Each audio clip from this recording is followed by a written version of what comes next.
annual Walleye Festival in Port Clinton was canceled over the weekend after storms flooded the area and left vendors trying to save everything they could. Now the event's been rescheduled for this weekend, and as Will Ewick tells us, folks are drying out and ready to return. So Thursday, it was relatively normal, a little bit of breeze, but then Friday morning, it just turned downhill from there. It was quite a weekend for Hammer Time Lures owner Steve Hammer. Oh, we got shiners. Yep, we got shrimp down here. Okay. How many you need? What started out as a promising return to the old way of life at the annual Walleye Festival in Port Clinton. We had the wind and the waves and, coming over the break wall. Ended in the event being under 4.5 feet of water, canceled, and he and other vendors losing thousands of dollars in merchandise.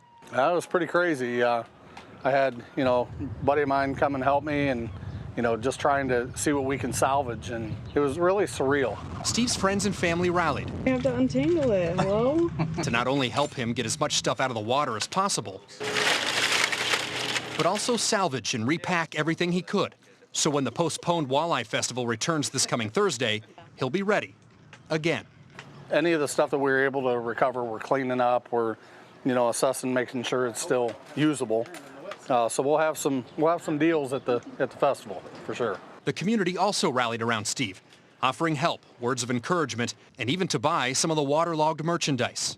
I had a guy who actually messaged me and said there was a gray sweatshirt that was pre-washed in Lake Erie, and he said, I'd like to give you $100 for that sweatshirt. And I thought, we sell the sweatshirt for $25, and he's offering me $100 for one that's been in Lake Erie. A community that doesn't need lured out to help one of their own. It's been overwhelming. It really has. Seeing the support that we get, you never really think that you affect and you touch people like that. It's been pretty overwhelming. It's been great.